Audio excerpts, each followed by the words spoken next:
Lauren, thank you so much for joining me today here on the Ballet Science Podcast. It is a pleasure to have you. Thank you. I'm excited to be here. Yeah, great. I can't wait to talk about mental health, sports psychology, all of that wonderful stuff with you today. So to start, can you just give us a brief overview of your ballet career and then tell us sort of what inspired your shift from professional ballet to pursuing a career in sports psychology, and maybe if there was any kind of particular moment or experience that sparked your interest in the mental side of performance? Yeah, so I feel like I started like many young dancers, just doing the pre-ballet movement type classes. And I did a lot of sampling growing up. So I played soccer and basketball. I had never made any points for my teams, but, I tried.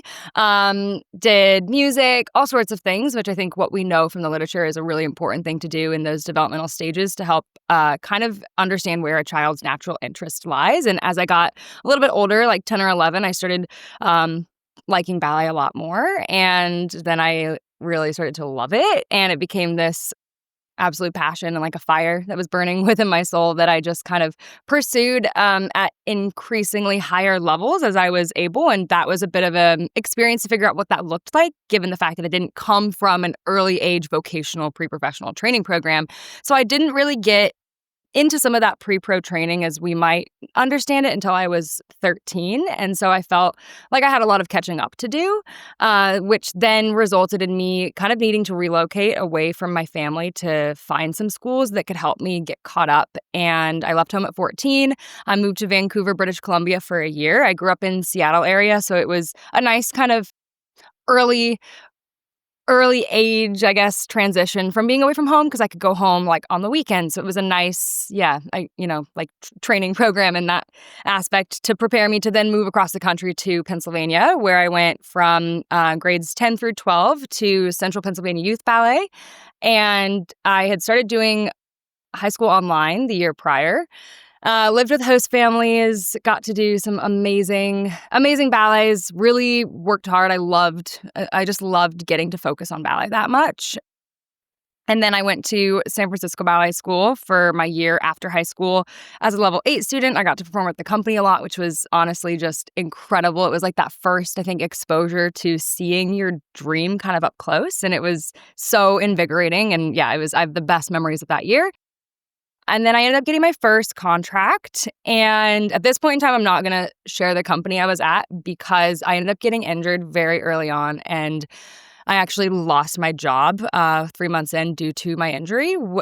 So, questionable practice. But I ended up having my second metatarsal reconstructed. I didn't walk for 7 months. I was off for 2 years.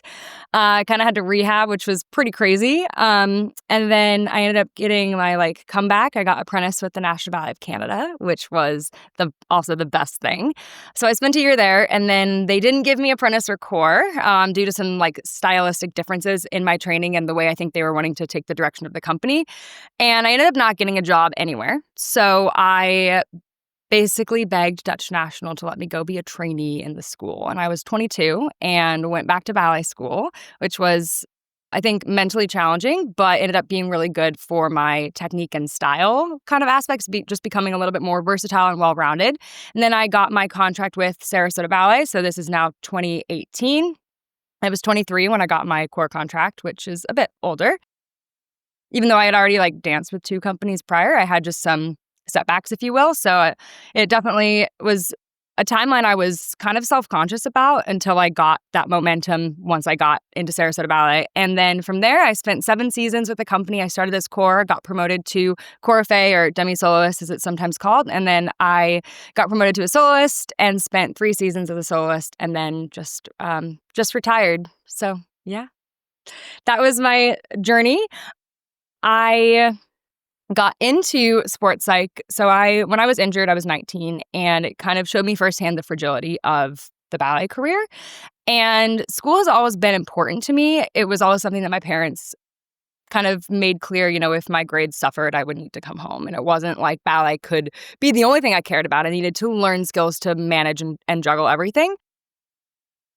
So while they were super supportive, if my grades had slipped, it was not really a conversation. And so I started taking a lot of college classes that year that I was injured, and I did it largely to fill the time and to just give myself something to try to get through that really challenging experience with. But then also at that moment, I wanted to eventually become a physical therapist to work with dancers because, I was going through this injury. My mom is a pediatric PT. She works with kids with neuro challenges. So not sports med, but I was always interested in the biomechanic aspect of things, which I know is totally your world.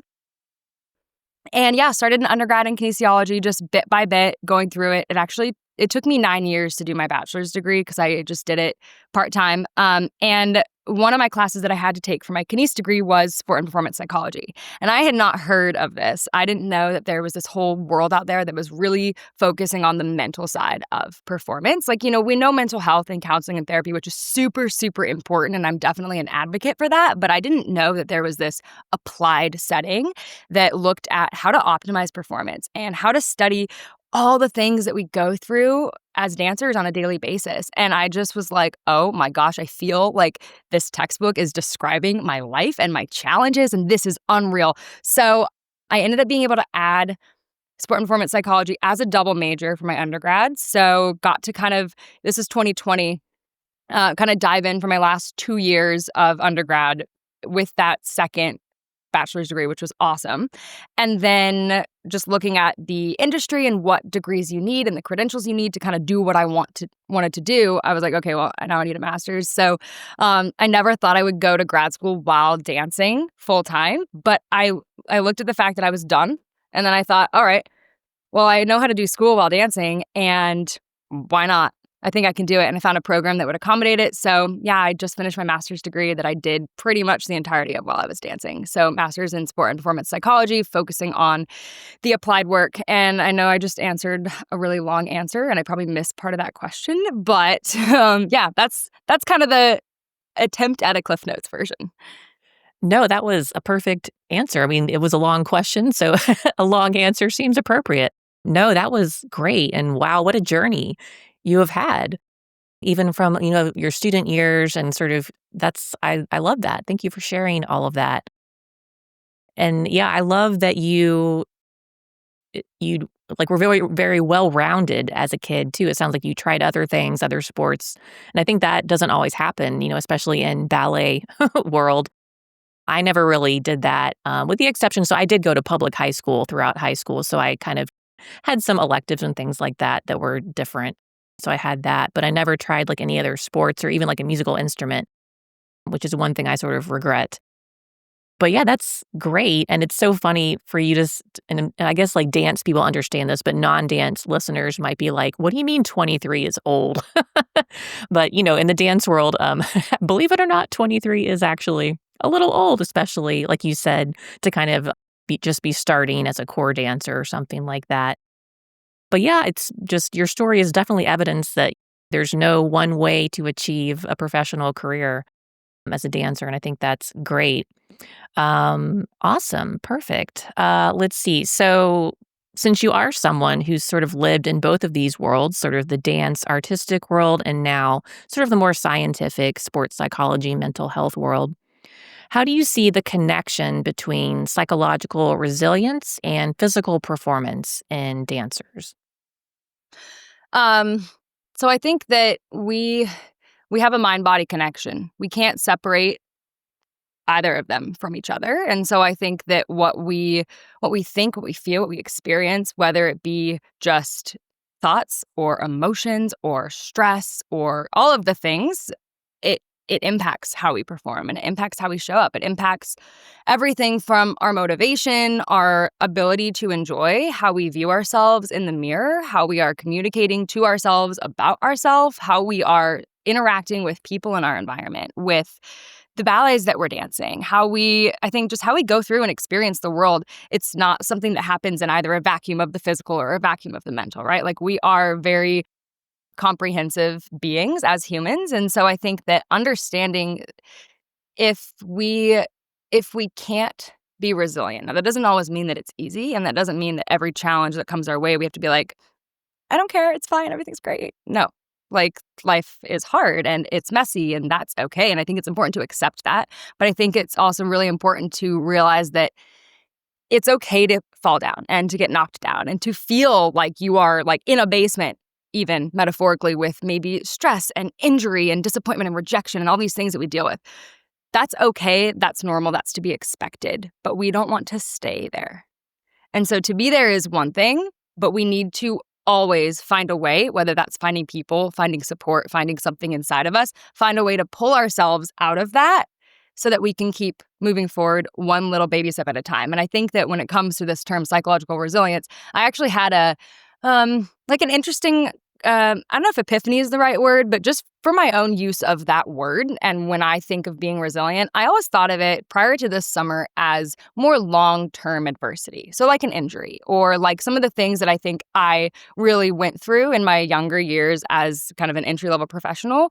And so like, yeah, I believe that I am resilient. That's a term that I used to describe myself, and I would say that to myself to help me get through some things as well. But then I realized that resilience can also mean a really short-term recovery or a bounce back. So that could also mean a slip on stage or a bad rehearsal, or maybe you're in an audition and you fall out of the pirouettes and you need to go to the left now. And so how are we going to move forward and not let those challenges, whether they be massive or whether they be itty bitty that feel massive in the moment, how do we let those exist, accept them, but not let it determine the rest of our story or the rest of our combination or performance? I think that's kind of the key there. And I think there are a lot of I think they're amazing and fun mental skills and tools to help us, figure out what we need to do. And it's an individual process, but figure out what we need to do to help ourselves have the best shot of being able to stay in control, stay in line with our values and our goals, and continue moving forward. Great. Yeah. Yeah, I agree with so much of that. And I do want to get to some of those skills more specifically in a bit. But first, could you tell us sort of what are some of the most common psychological challenges that you see dancers facing today? You mentioned a few kind of, I guess, generally in what you were just saying, like with auditions and, falling out of pirouettes and things like that. But if there's anything else you wanted to add, and then have you noticed that these things have changed? If you think back to like your time as a student or even in your professional career, do you think things have changed at all in more recent years? Or just sort of what are your thoughts on that? Yeah, so I feel it's important to kind of provide a disclaimer that I'm not that far removed from my career. Like I just retired a few months ago. So I think that the way I answer this question is potentially biased with some of my own experiences still, which feels important just to kind of put that out there. So I think, though, that what we can look to, sure, we can look to my experiences because it is experience, it's lived experience, which we know is super important, especially from kind of that qualitative side of research. But also we can look to the literature and what research is saying are some of the challenges, and then combine that with, I think, what I know some of my, I guess, colleagues I've witnessed, but then also what I've seen from some of my clients. So I'm just going to paint kind of a broad stroke, maybe for some of the themes. I think a huge one is perfectionism. And within perfectionism, we have a lot of different things that can show up. We've got fear of failure. We've got, I'm not on the clinical side of things, so I don't really do body image type things, but that is massively associated with perfectionism. We've got overadherence, overtraining, worth depends on achievement, and kind of that need for external validation. I think when we look at what motivates dancers, usually, not always, but a lot of times in the earlier years, it's like such an intrinsic motivation, right? You love it. You want to be on stage. You saw the ballerina, you saw the male dancer, whatever. Something sparked that passion, hopefully, because it's too hard if it didn't. But then as we get older, I think that some of the motivation becomes a little more complex. And there is kind of a spectrum of intrinsic motivation to extrinsic motivation. And we have some other little markers along the way. And it basically looks at how, yes, we're not going to be totally one or totally the other. There's going to be a mix of influences there. But some of the things that can motivate us are roles. And those are external. And some of it also could be wanting to wanting to be favored by your director and your peers and wanting to be promoted and wanting to get a job and all those things. And so I think that looking at how those things influence the mental side of performance and how they impact how we feel if we come off stage and we don't feel that it was our best, or maybe we are more concerned with what someone else thinks of our performance as opposed to what we think.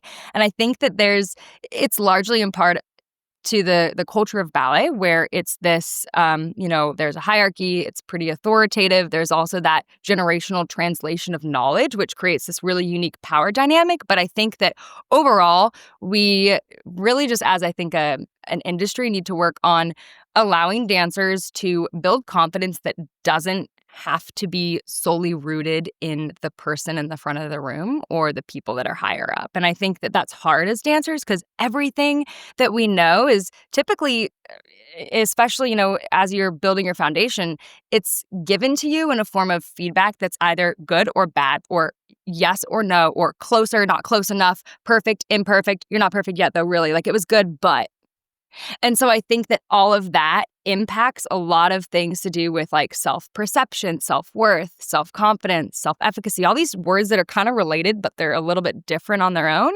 And then just looking at how that all interconnects to influence how we feel going on stage. Are we afraid of failing because there's going to be a consequence, or are we able to fully trust in our ability and know that we can get ourselves in a space where we can go out there and hopefully enjoy, but it's not always that simple.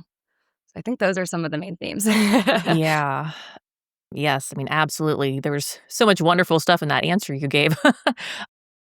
But yeah, perfectionism, I know that's something. I am a huge perfectionist myself. So it's been a lifelong struggle, both in ballet and also just in life and school and things like that.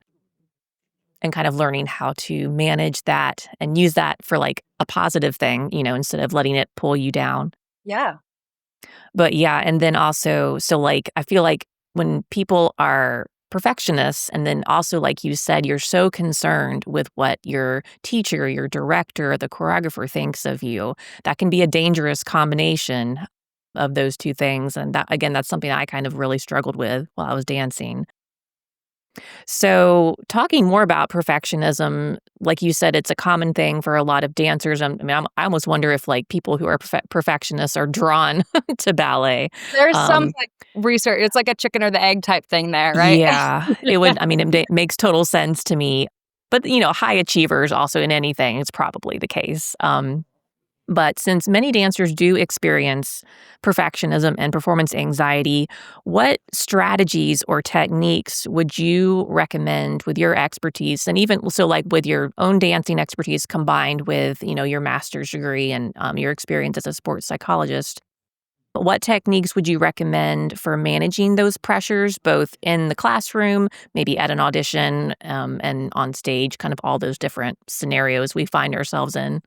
Yeah. So this answer honestly will depend on the person sitting across from me or the group. And so there's definitely no one size fits all approach, but I can kind of explain a couple things. I think one of the things for me that was what actually really like sparked my passion for sport and performance psychology was understanding we call it like the stress and arousal, or the stress and anxiety relationship. So looking at how when we are when we're really activated, when our physiological system, when our brain, all the things, usually what happens with performance anxiety, understanding like, okay, how does that impact our performance? And there are all of these different theories and models to kind of describe this. And it's not like there's one thing that's exactly correct, but there's a few different ones that for me really helped to understand where I wanted to be and how I wanted to feel to perform at my peak. And I think that that's a big thing for dancers to realize, that it's not just like, oh my gosh, I'm nervous. Okay, there's nothing I can do, and I'm freaking out, and now this means my show's going to go poorly. There's actually a ton of research that shows that a little bit of nerves and that level is going to be different for each person and probably different for each role, but that actually can enhance our performance. So first of all, it's understanding that, which I think maybe we've heard a little bit, but to fully grasp that is a little bit more in depth than just being told like, oh my gosh, nerves are good. Like, don't worry about it. Like, you'll be fine, when really you're still freaking out about your step over turns. At least that was me. I was like, that's great. I can't breathe. Thanks. But I think really understanding that if we look at this, let's say on a scale of 1 to 10. So, Caroline, right now, how activated are you, like relative to, maybe how you felt going on stage for some of the roles that you performed versus right now? Like, do you think you're in like a ready state to go perform right at this second? Definitely not. I mean, we are having an interview, so I think I'm Yes. probably more aroused than like if I Yeah. were just watching TV, Yeah, yeah, obviously. yeah, for sure. But in terms of like getting ready to step on the stage, definitely different feeling Yeah, than that totally. experience. Yeah. So the fact that you can recognize that is great because I think that managing performance anxiety first starts with building an awareness of how we want to feel when we want to perform at our peak. And so knowing that, like, it sounds like you probably are in a sweet spot for your podcast right now. Like, like, okay, you maybe do your things, or maybe it's at kind of like a more subconscious level, but you have gotten yourself like, okay, this is what I'm doing today. This is my body language. This is a level of energy. I'm locked in. We've got this kind of like optimal focus for the task that we're doing. And so understanding that for dancers, it's going to depend on your rank. It's going to depend on your role. Have you done that role before? What's riding on this? Are you expecting a promotion, or is this a first opportunity? Like, there's so much there that's going to influence it. But knowing, okay, hang on, how do I want to feel? That's the first question. And then also asking yourself, how am I feeling right now? Am I too far? Am I a 10 when really I should be a 7? Okay, what are some tools I can bring in right now to help me regulate essentially my nervous system so that I feel a little more in control? Because really a lot of this comes down to dancers either feeling in control of their performance or feeling not, and feeling like they're not.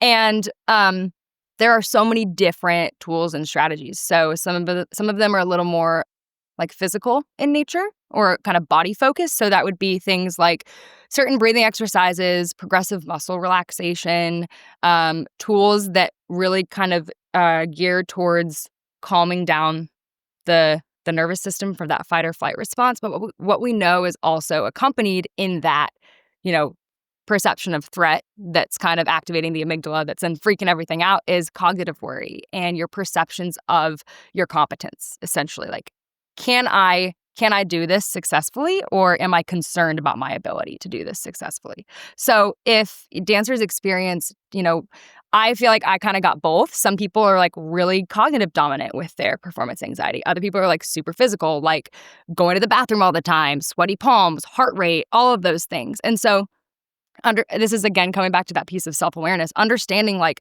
how does your body respond can then inform what kind of tools maybe you want to bring in. And there's a lot there. It's honestly probably like, 5 hours worth of talking with someone, but that I love talking about it because basically it's so cool and fascinating to realize, wait, there's actually like a sweet spot that we can use strategies to try to give ourselves the best shot of getting into that then is going to hopefully result in best performance. That's pretty freaking amazing.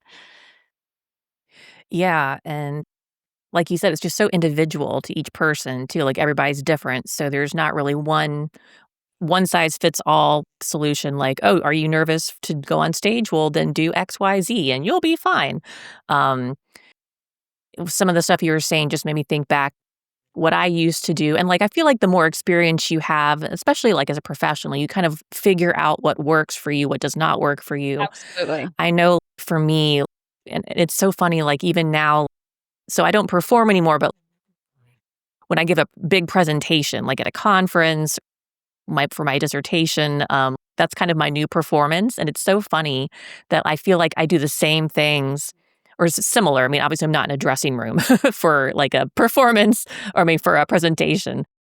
But like I know for me, like I like to be by myself. I don't want anyone to talk to me.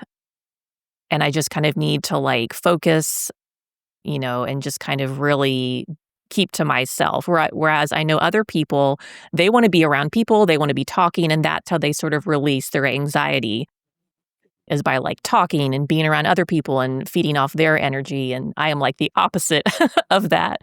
Maybe that's just me as an introvert.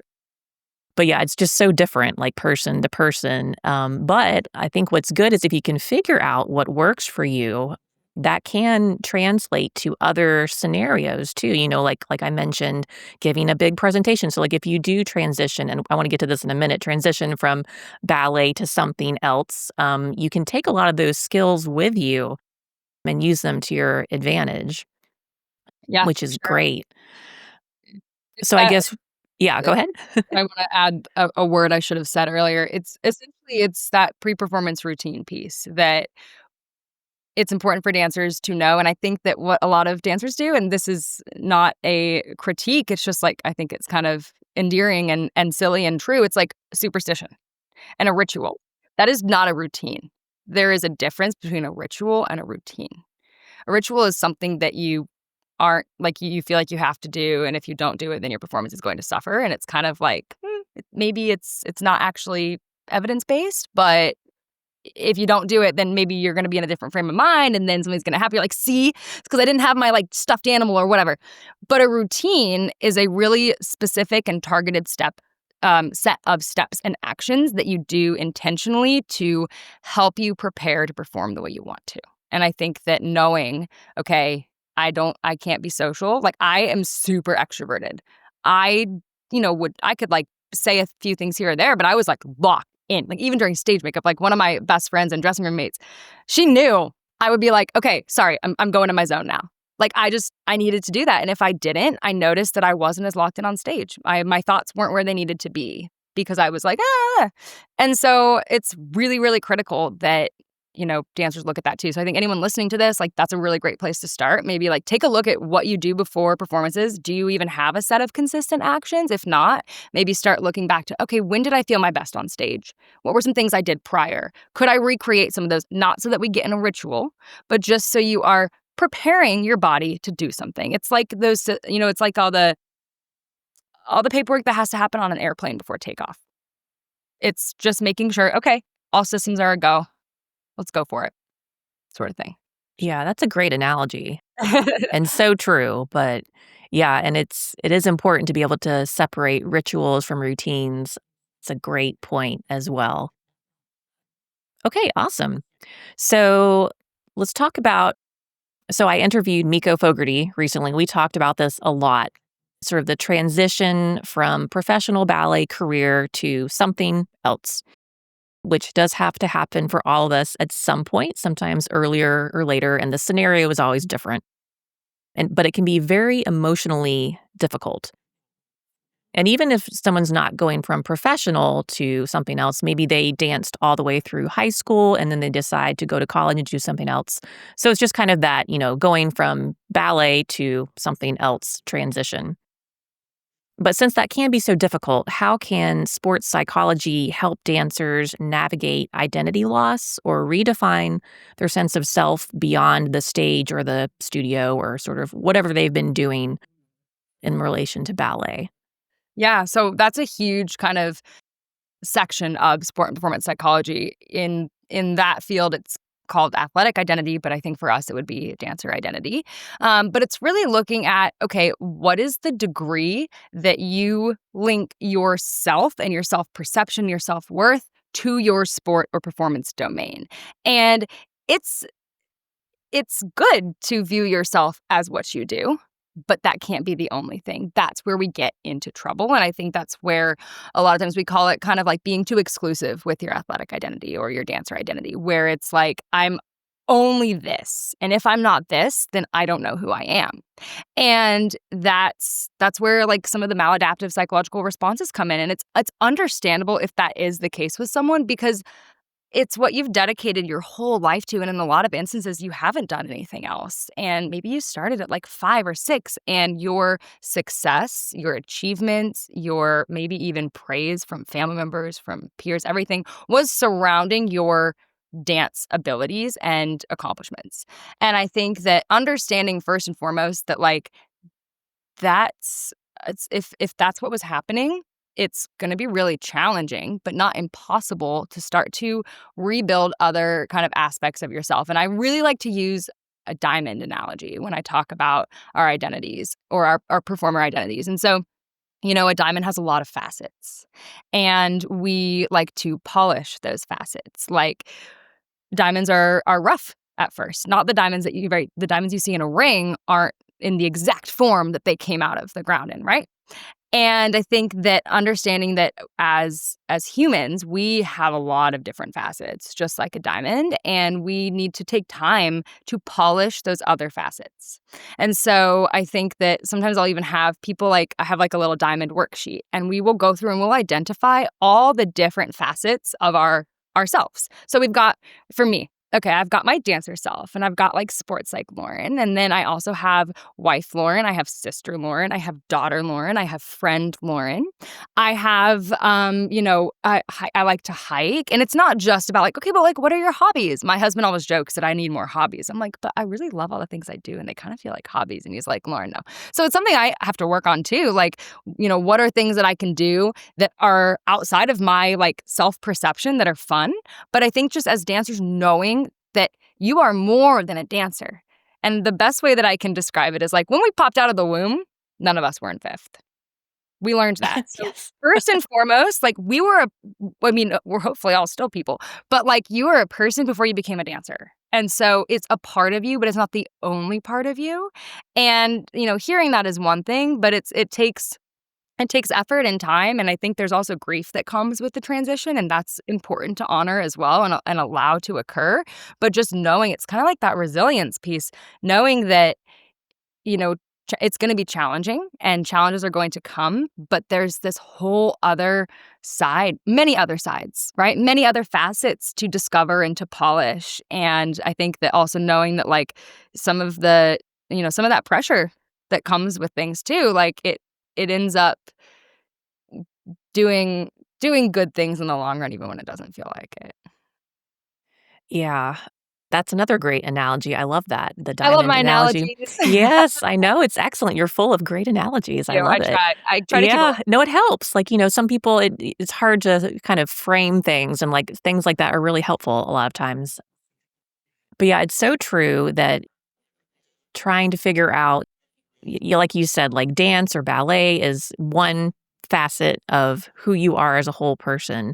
And it's hard to move beyond that sometimes. But like you said, we all have other roles or other hobbies or interests and things that even if you don't know yet, you can come to love it as much or even more maybe than dance or ballet. But sometimes it's hard to kind of get beyond that if, like you said, you've been so fixated on that one thing for so long. And then, like you said, that maybe that one thing, which maybe was ballet, is what got you praise or recognition or, things like that you've now think, well, if I'm not doing that, what am I going to be praised for or recognized for? So it's a very difficult thing to navigate. And I love talking about it with different people. And I think need to try to help people with that transition as much as possible because it can be so difficult. For myself, I was lucky that I was able to do my undergrad degree while I was dancing professionally. I'm not really sure. I must have not slept at all, Same, but I same. did. But it took me longer, like you. I think it took me about 7 years total Okay. to finish it. So, and then I even took a year or two off in the middle of it to focus more on my dancing when I Me started too. getting more soloist principal roles. Yeah, I was like, oh, this is a lot. I think I want to focus on the dancing right now. But I always liked doing both at the same time because I feel like it was a good balance for me to, be dancer by day and then early morning, late evening college person. Doctor by night. Yeah. I mean, gosh, when I think about that schedule, I think I was dissecting cats in anatomy labs at 11 o'clock at night. Oh my gosh, I have so many stories. I love it though. Yeah. When you're young, do it while you're young, though, people, because it gets harder. But at the time, it just was like, oh, this is what I'm doing. Okay, great. But Yes. I loved that balance. And I think having that overlap for me, which again, I was very fortunate that I was able to do that. It's hard to do that when you're in a company. I think that helped me when the time came to transition because I kind of had already started to figure out some other things I was interested in and some other skills I had and things like that. So, but it's just such a hard thing to navigate. And, it's great that there are people like you that dancers can seek out and talk to and get some help and support from and some ideas and analogies that I can think help them. it's like when I reflect back now, again, I'm fairly fresh out of my career, but it hasn't been easy, the transition, but it hasn't been as hard as I thought or maybe wondered that it could be for me. And now again, who knows, I could go through phases. Like I was packing up my leotards the other day and crying hysterically. So there was that, which I think is healthy and good.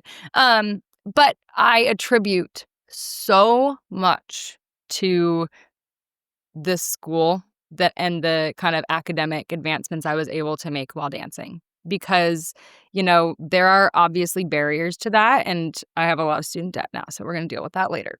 But it allowed me to explore and build other facets of my identity while I was dancing. And I think that it allowed me also, and it wasn't like I jumped into my kinesiology degree and was like, this is the thing I'm passionate about. I really liked it. But I didn't know until I saw how I devoted myself to my sports psych work, just how different my I thought I was putting in effort, and I was getting good grades, it was fine, but I was hungry for every word of the textbook in the sports psych thing. It wasn't just like a chore, some assignments here and there, but I was just so passionate and motivated by it. And I really feel that I feel very blessed to have found not one, but two passions in life. I'm so passionate about sport and performance psychology, I think largely in part because I know what it's like to dance without those resources. And then I also got to kind of use myself as a little guinea pig to try out some of the tools. And I saw the impact it had on my confidence and the performances I was able to do and just my overall sense of self and enjoyment. And so I think that it's not saying everyone has to go study sports psych. I mean, if you want to, talk to me, because I think we need more people in the dance world doing it because it's so cool. But I think that even just having, if ballet goes poorly and it's not going the way you want, and you're having a bad day, coming home and writing a paper might not be the thing you want to do. But I think it's a really great reminder that there is more to life than just ballet. And we can get really in our bubble. And half the time, studios might not even have windows, right? It's a big deal. It feels life or death. And in our little world, it is. But in the grand scheme of things, I think I don't know, not to speak ill of ballet, I love it, but it's kind of funny to think that we're really stressed about tights and tutus when half the world doesn't even know this is a career. It's a reality check. And I think that doing school not only allows you to have that outlet, but then I just look at the fact that I just retired and I'm able to very seamlessly transition into this other career with a master's degree. It blows my mind. And I look back and I'm okay, how did I do it? Not that, again, I'm not trying to toot my own horn, but I realized it was just a very consistent series of small actions and choices towards the direction of something. And I think that everyone is capable of that, whether or not it's school. It could be something else that you're passionate about. I think that dancers are really creative, and I think that a lot of dancers are very multi-talented artists. So maybe it's something maybe I'm going to make an Etsy shop or just start do something.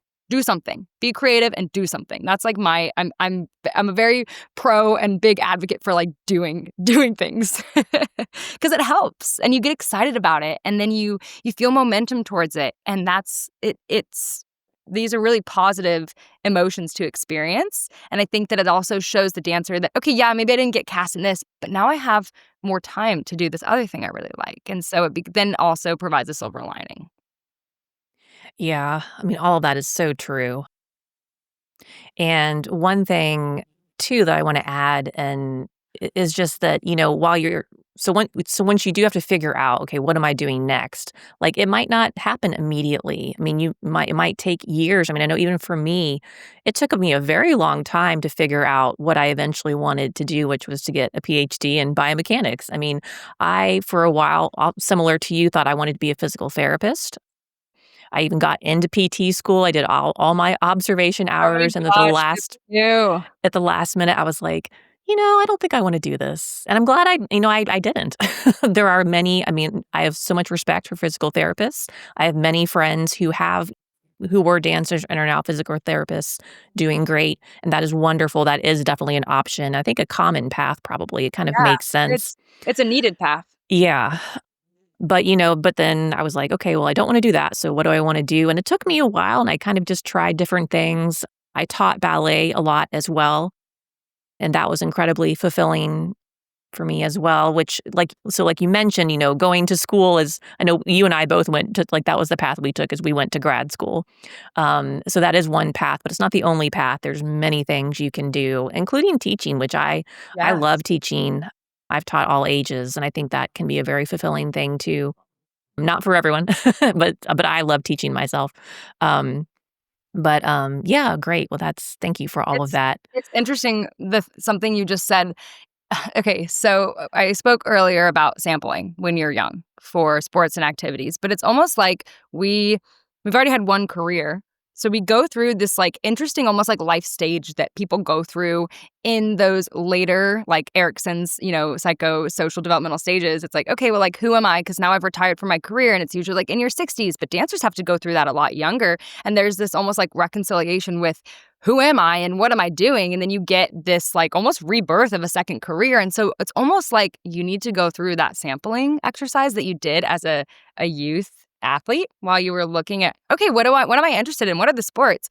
Maybe not quite to the same extent, but if you think about it, like, okay, well, we have to find something relatively new to make a living, to, spend our time and to find fulfillment and enjoyment with, and also hopefully, pursue and have drive towards. So how do we kind of generate that sampling to then find that interest, if it's not already something that you've been working on? But I think that to your point, like, sounds like you and I know me, it's not like I just knew all along, oh my gosh, if you asked, I thought I was going to be a third grade teacher, a doctor, a PT. I don't even know. Like, I was like, yeah, I'm going to go to Harvard Medical School. No. Yeah. Yeah, I was gonna be a nutritionist at one point also. Oh, same. I went through that phase too. Yeah, Yeah. that's a good one. Yeah, that was way back. I think I was still when I first started undergrad, I was like, "Okay, I'm gonna do nutrition," and then, yeah, that didn't happen, but again, another great option. Um, yeah, great. Well, yeah, that's awesome. Thank you for all of that. Let's transition now and talk about injuries a little bit. So injuries can take a huge psychological toll on a dancer or athletes or anyone really, but let's be specific to dancers for now. How do you help dancers maintain motivation and confidence while they are recovering from an injury? So I think the thing with injuries is we have to look at it in phases. So there's some literature to support this from kind of the psychological side of sport injury. So let's talk about three phases, okay? So phase one is the acute response to injury. So it's like usually a lot of shock and denial and like it just happened and maybe we don't exactly know what the rehab process looks like yet. Maybe we're waiting for a diagnosis. I know sometimes that can also be one of the worst parts, like before you have a plan, when you're kind of in limbo and you don't know. And so it's just like, it's terrible. There are so many uncomfortable emotions and fears and concerns over all of the things. And so I think like, okay, that's phase one. So really looking at what kind of support and coping tools do we need to bring in for phase one. And a lot of times that is something that can be found in social support. It can be, maybe just some like acceptance and commitment therapy type tools, even in the non-therapeutic applied sports psych space, but like a lot of journaling, a lot of just trying. I don't love, mindfulness is like a whole area of sports psych. I think that it has some like different connotations, especially just in the broader sense of it. But really what it means to is trying to keep your thoughts in the present moment and trying to be aware when they go too far into the past and too far into the future, because that's a lot of times where some of our anxiety comes from. So kind of trying to keep a present moment focus, even if it's just like allowing yourself to be sad and some reflective journaling, doing some things that are non-dance related, like maybe you might not feel like going out for ice cream, but like do something you enjoy to bring in some of those positive emotions, and also just realize like this really sucks. And that's okay. It's okay for it to suck. It should, because it's weird and terrible. So that's phase one. Then we've got phase two, which is the response to rehabilitation. And a lot of times that's split up into like two itty bitty phases. So we've got our response to rehab, where maybe depending on the injury, all of this is going to be unique, but it could be waiting. It could be knowing your plan, but not being able to execute that rehab piece yet. But like, okay, we've got to let this heal and then we get to start PT. Or if it's more of a ligament, like that's for like a bone thing, or if it's like a ligament or a soft tissue thing, it's like, okay, like you can't really go gung ho yet, but like here are itty bitty things you can do. So in that phase, I think it's important to bring in really careful goal setting. We don't want to promote over adherence because that's a way to kind of keep that injury going, but finding little ways to show that small steps forward are occurring. because we love to feel successful. So maybe it's something really small. Like I want to try to fill my time. I want to try to fill 3 hours of my day today with things that make me happy. Okay, cool. I did that. Boom, successful.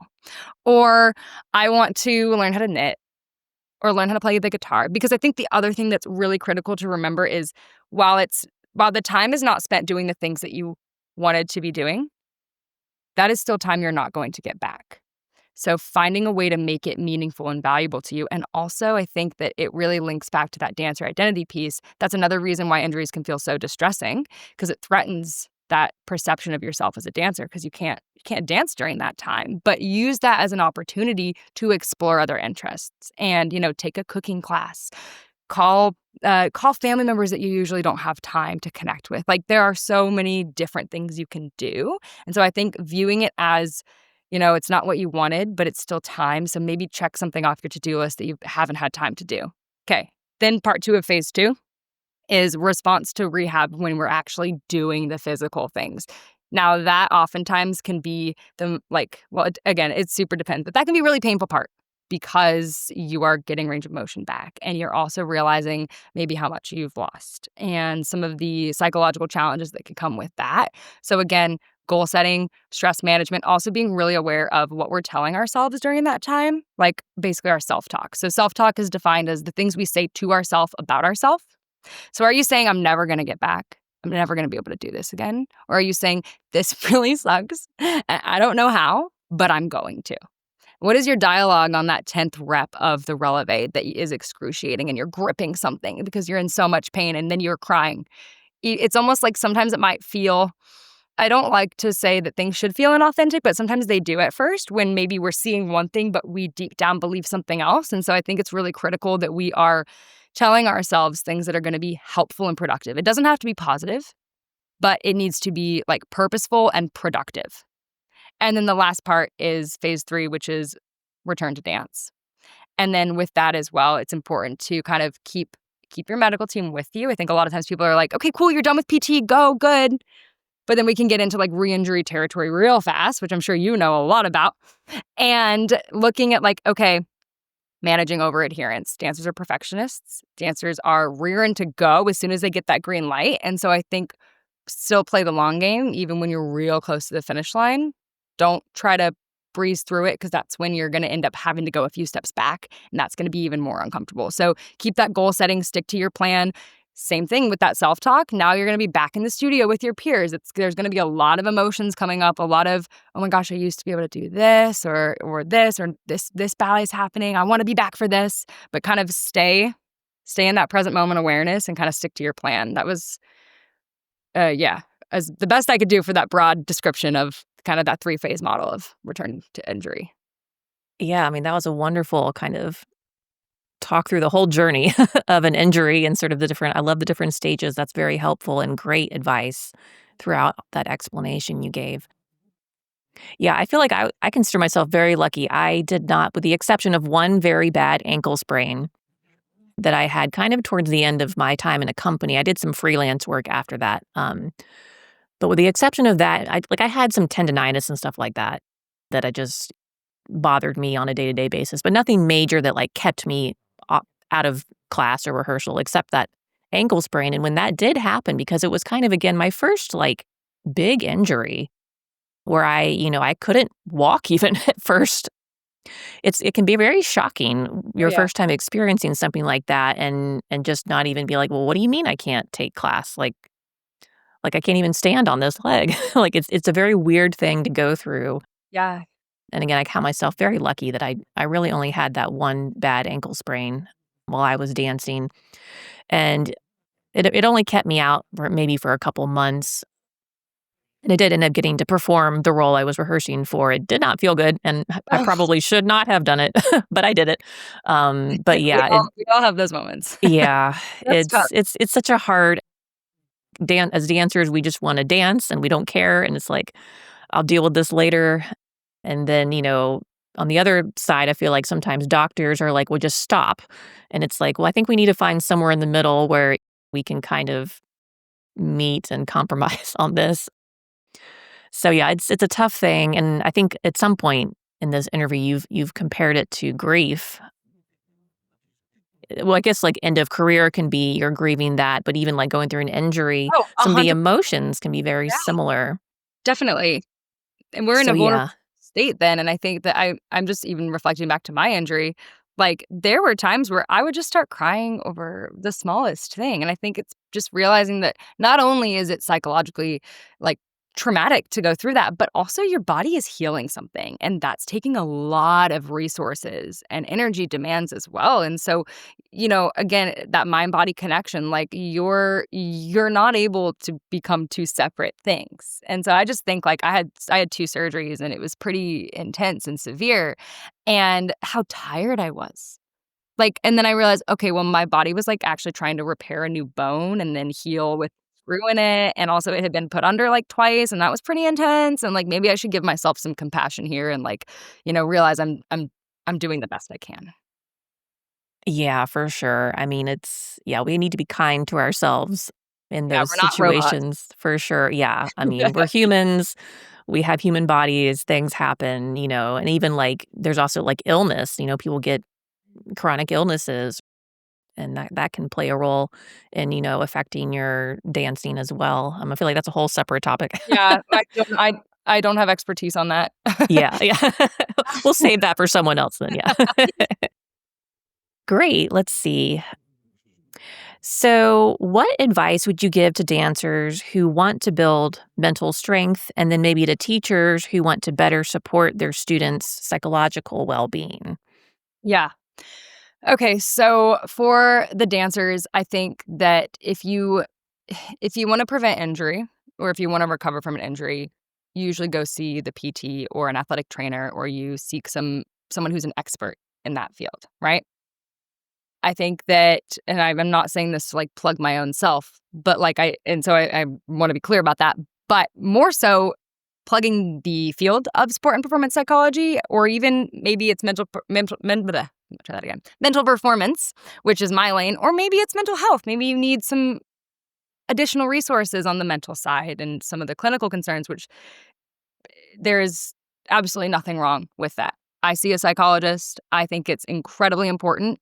Um, and yeah, I think realizing that there are resources to support you. Now, I think one of the challenges is figuring out what those resources are, where to find them, and who to go to. And the other thing with that is being really careful about the credentials that you're looking for and making sure that you are working with someone who has a grad level degree because within that there are supervised hours, there are codes of ethics, there are governing bodies, there's a lot of things that and it's not just like, oh, we want to go to like the hoity-toity. No, no, no. It's actually there to protect the client. And that's really important because there's a lot of risk that comes with working with people who don't have that licensure or credentialing that is really held from some of those, again, governing bodies. And we're talking about like accredited master's or doctorate programs that are in line with standards that require a set number of supervised hours with someone else who's been accredited to sign off on them, a certain level of coursework, ethics classes, codes of ethics people have to adhere to.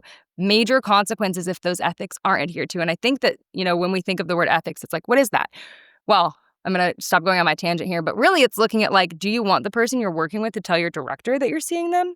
Because we have to keep confidentiality. And that is something that is really prioritized. But if someone's not working, within those codes, they're not going to know to not say your name. They're not going to know to not do this or this. And I think just in the world we're in today and ballet, it's really important that dancers feel safe and comfortable and secure.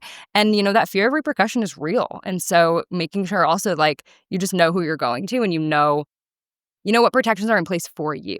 So there's that. And also just to kind of round that out, like there are people who are trained to teach you mental skills to help you perform better. Now, for the teacher side, educate yourselves on some of the things to look for when a dancer might be struggling so that you can know, not so that you can fix it, because there's no way for anyone to be an expert at everything. Like I can't work with eating disorders. I can't work with generalized anxiety, like performance anxiety, but not generalized anxiety. Basically anything that's really clearly more of a impacting daily life, not just impacting performance, I need to refer because I'm not trained and I'm not going to do a good job. Now, I think that teachers, eating disorders is going to be a big one. some of that like really really hard on yourself, never like some of that just like constantly beating myself up, that self-defeating harsh critical self-evaluation that comes with perfectionism, that can show up in the studio in certain behaviors too. And so educating teachers on what to look for, and then also who to refer dancers to, and maybe even providing some like sensitivity training on how to have that conversation and how to show that you're not trying to shame a dancer because it's going to be a sensitive and vulnerable thing, but that you want their best interest. And that also maybe can be done in non-directive ways at first as a preventative strategy. So maybe there's a beginning of season workshop where there's an overview with parents and dancers, and it's like, look, here's our comprehensive team of referrals. So it's not even like you have to call, and then maybe it's a few specific ideas of like, sometimes we see this, this, and this. If this is happening, here's where you should go. Here's the number you should call. You don't have to go through us, like kind of already thinking ahead for some of those barriers and trying to provide resources. I'm very passionate about that. Yeah, I mean, that is just excellent advice and such a good point and idea just to kind of I mean, the ideal time to do this, like you said, is like the beginning of a season or a school year and just kind of go ahead and provide all those resources and, kind of be clear about, when you might need each resource just so that everyone has that information up front ahead of time and can kind of be on the lookout for any issues that come up throughout the year or season or school year or whatever. So yeah, that is all just excellent advice. And like you mentioned too, like if we're talking about students, involving the parents as well and making them educated and aware of available resources. I mean, I think a lot of people don't even know that sports psychology or dance, I didn't. is I a didn't thing. know. Yeah. But then once you've learned about it, I'm sure as you could speak to, like it's like it makes total sense and like what a great resource for such a specific thing that, because sometimes like especially as dancers, we feel like people just don't understand. Like if you're not in the dance world, you just don't understand. Like you could never understand how I feel or what I'm going through, or um, just so hard. So like having people that are so specific to like the problems that we as dancers can go through, I think is just so wonderful and like what a great resource for everyone to have. Thing I think that's unique about kind of the applied sports psych space, and I don't say this to like speak ill of anyone who's clinically trained, and I think there's some incredible like actually dually trained providers who have that clinical training and have specialized in the applied sports psych space. But I think that to your point, a lot of dancers have shared with me even like, oh, I went to this person and they just didn't get it, and I found that they weren't helpful, which is a real and valid concern, and it's really hard to understand the world of ballet. But I think that you know, mm, you can still, I think, receive valuable like mental performance support from basically the letters you're looking for are CMPC. It means Certified Mental Performance Consultant. It's the title that you're looking for that kind of falls within the code of ethics. It's governed by the Association for Applied Sports Psychology. And part of the training that those consultants receive is basically letting the client be the expert and letting the client teach me, in my case, the consultant, what they need to know. And so I think from me going in, and I've worked with some other traditional sport populations that I don't know, and I'm never going to be the expert in that. I don't know hockey, but what I do know is how to teach athletes tools. And so, yeah, ballet is my lane and that's where I've lived. But I think that consultants can be really effective, especially if the dancers tell them what they want them to know. If they don't understand, if they're a good consultant, then they will be really eager to learn and hungry for the client to share their expertise and to make them understand. And I think that that's the other thing that can be hard and scary, but like teach them, because they will want to learn, and then they'll be able to come alongside and teach you what they know that can help you. And so then it becomes an even better like kind of consulting relationship, because it's a two-way dialogue, and it's not supposed to be this like, I know everything, you know nothing. It's really supposed to be like, here, let me get in the boat with you, give me a paddle, let's do it together. So I think that also, if you get an opportunity to work with someone and they're not a dancer, I mean, you can always call me. I always want to work with dancers. But, something is like, there's someone out there that probably can make a really big impact too, even if they weren't in the dance world. That's what I would say. Yeah, again, just great advice for sure. And I just want to go back and also say great advice to check credentials as well. I'm like really, really big on that. Well, similar to if you're going to go to see a doctor who's going to do surgery on you or something like that, like you would, I hope, check their credentials. And so it's mental health is important as well. And just like you said, people can do damage if they aren't They might not mean properly. to. Well, yeah, No. I mean, unintentionally even, but Yeah. like the credentials are there for a reason, and like you said, ethics is so important. So all things to definitely consider when looking for someone to help you for sure. Absolutely agree with all that. Great. So I think finally, for dancers who are interested in studying sports psychology themselves, what guidance would you offer to them, either in terms of education, career paths, or sort of the mindset that might be needed to be successful in the field of sports psychology? Oh, I think that I was saying this to my husband, I'm like waiting and just like hungry for a young dancer to reach out to me and be like, "Hey, I'm really interested in going into this. Can we talk?" Like I know they're out there and I can't wait to just like bring someone under my wing and be like, "Yes." Because I think it's it's so cool. It is so applicable and it's also, you know, the textbooks and the coursework, like they are predominantly focused towards traditional sports. So there's also going to be this element of kind of solving a puzzle where you're like, okay, cool. So this is what this looks like in this domain. Now, what does it look like in ballet? But I think that for the educational pathways, basically, there, there are those degrees that you can only have those fields where you only need a bachelor's degree and then you're good. Like my husband somehow. And I'm just like, although he is doing his master's, I think it's because I got mine and he wants to compete with me. Of That's probably course. not the case, but it's fine. I'm telling myself that. Yeah, But, psychology and like kinesiology, even like biomechanic type things, like I think need higher education. Not I think. You do need higher education degrees to get jobs. And that's because of the, I think, responsibility and protections that need to be in place to protect the people. And so, on that note, there are some programs that offer a bachelor's degree in sport and performance psychology, but that's not actually required from that undergrad level. You do need something, though, that's in a closely related field, or you're probably going to have to take some additional classes to get into a master's or a doctorate program. So basically, you could do just psychology, you could do sociology, you could do social work, you could do kinesiology, exercise science. What am I missing? Biomechanics, sports science, sport management, probably something that's like, though, looking at kind of that physical and or mental side of things. And then from there, if you want to kind of go, like, one of the pathways to, I guess, be in the position I'm in as a mental performance consultant, not at the doctorate level, is master's degree. So there are different programs.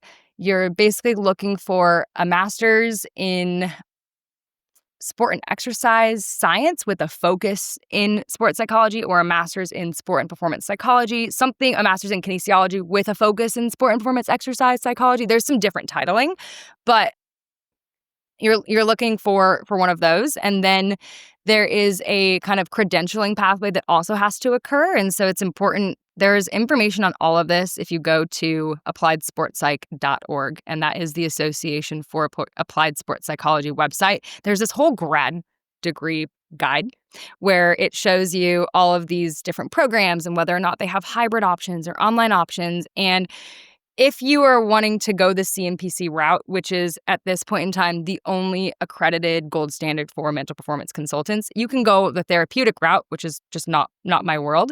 And there's, that's going to be different by state. But if you want to go the CMPC route, you have to make sure that your grad coursework meets they call them the K courses, the knowledge requirements. And the reason that grad guide is beneficial is because it shows you which programs have met the requirements. Otherwise, you're going to have to take a couple extra courses to satisfy those.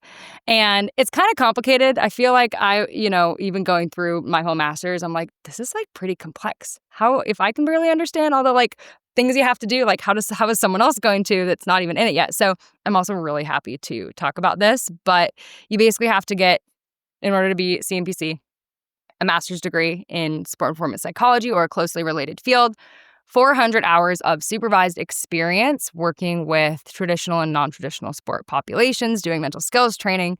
You have to pass the exam. And I think that's it.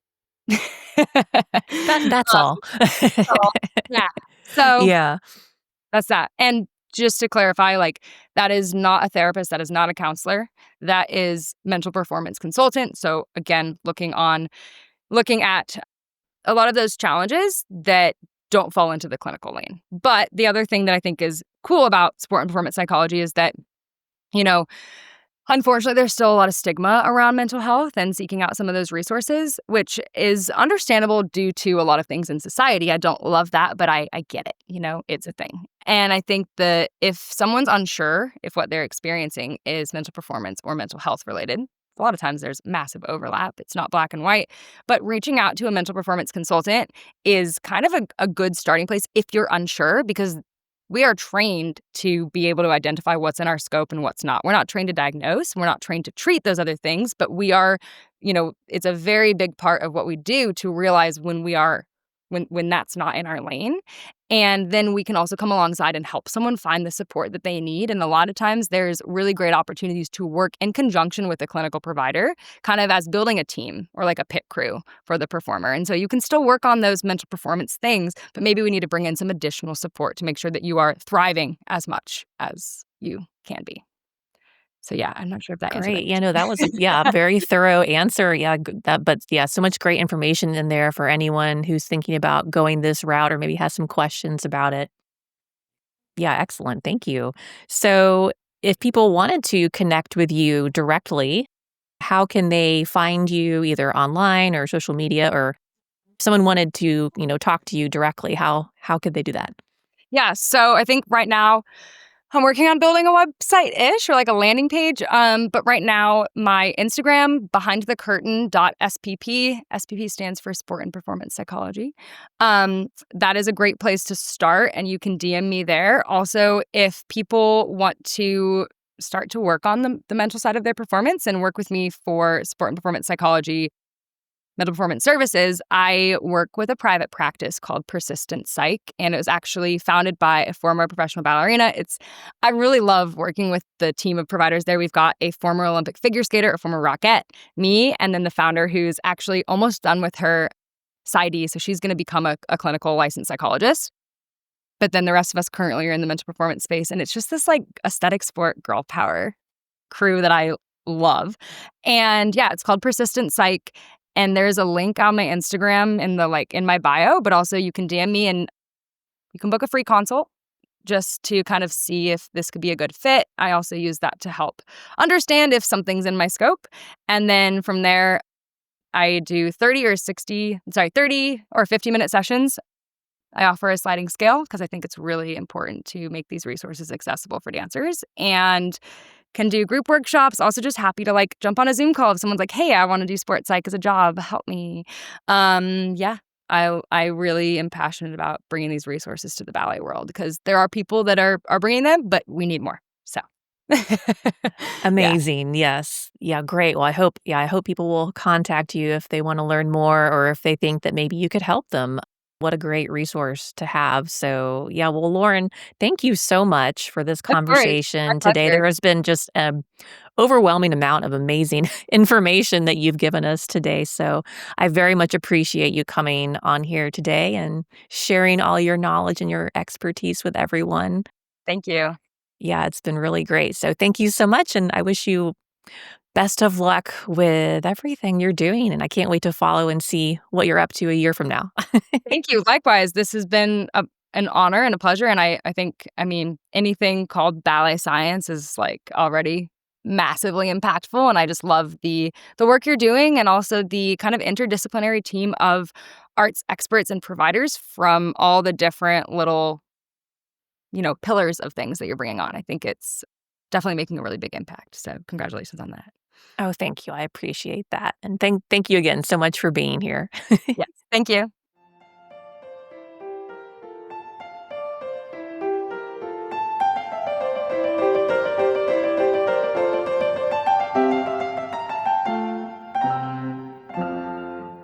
And that concludes my conversation with Lauren Ostrander McArdle.